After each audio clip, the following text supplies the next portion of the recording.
দেশের সীমান্তবর্তী জেলা মেহেরপুরে মৌসুমের সর্বনিম্ন তাপমাত্রা রেকর্ড হওয়ায় তীব্র শীতে বিপর্যস্ত হয়ে পড়েছে জনজীবন।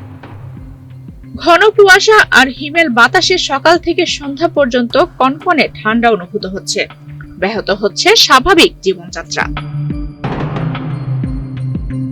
26শে ডিসেম্বর শুক্রবার সকালে চুয়াডাঙ্গা আঞ্চলিক আবহাওয়া অফিস জানায়, মেহেরপুরে জেলায় সর্বনিম্ন তাপমাত্রা রেকর্ড করা হয়েছে 11.5 ডিগ্রি সেলসিয়াস।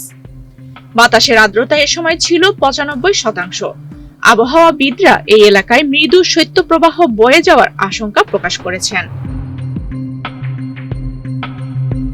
ঘন কুয়াশা ও হিমেল হাওয়ায় মানুষের স্বাভাবিক কাজকর্ম ব্যাহত হচ্ছে।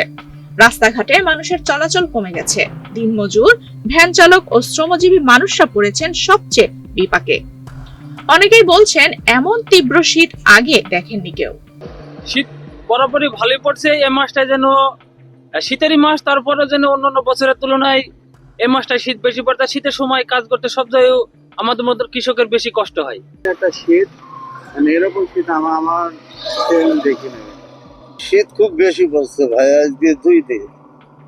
আর কষ্ট ভাই, মাছ আলাদা কষ্ট ছিল দিতে ভাই। শীতের সময় আগে মাছ আলাদা কষ্ট, এই যে ঠান্ডা পানির মধ্যে হাত দিয়া খুব কষ্টের কাজ ভাই। তারপরে ভাই তো পেট পায় মানুষের ভাই। শীতে তো লোকজন রাস্তায় বাড়াতে পারছে না, অনেক ঠান্ডা। লোকজন না বাড়াইলে ভাড়া হবে কি করে? রাস্তায় তো কোনো মানুষ নেই। গত বছর থেকে এই বছরে বেশি শীত পড়ছে। এখন আমাদের তো যত শীত পড়ুক রাস্তায় বেরোতে হবে। তীব্র শীতের প্রভাবে মেহেরপুরের বিভিন্ন হাসপাতালে শীতজনিত রোগীর সংখ্যা বেড়েছে। বিশেষ করে নিউমোনিয়া, ডায়রিয়া ও শ্বাসকষ্টে আক্রান্ত শিশু ও বয়স্ক রোগীর চাপ বাড়ছে।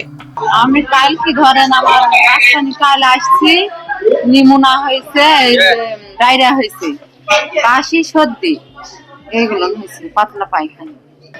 আমার নাতনি 4 দিন ভর্তি আছে, জ্বর, ঠান্ডা, কাশি, জ্বর, পাতলা পায়খানা। 4 দিন ধরে প্রচন্ড ঠান্ডা পড়ছে, সেই কারণে আর বাচ্চা খুব অসুস্থ হয়ে গেছিল। 5 দিন হাসপাতালে ভর্তি আছে, এখন আল্লাহর রহমতে একটু ভালো আছে। উপজেলায় প্রতিদিন বিভিন্ন হাসপাতালে 2 থেকে 300 জন শিশু ও বয়স্ক রোগী চিকিৎসা নিচ্ছেন বলে জানান গাংনী উপজেলার পরিবার পরিকল্পনা কর্মকর্তা। মেহেরপুরে তীব্র শীতের প্রভাব, এই কারণে প্রচুর পরিমাণে শীতের যে সব রোগ আছে, নিউমোনিয়া, ডায়রিয়া, এগুলি প্রচুর পরিমাণে বেড়ে গেছে। বিশেষ করে ডায়রিয়া রোগীর সংখ্যা আমাদের এখানে প্রায় অনেক বেশি বেড়ে গেছে বাচ্চাদের।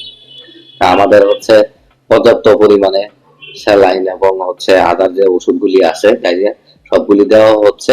কোনো ধরনের সংকট নাই।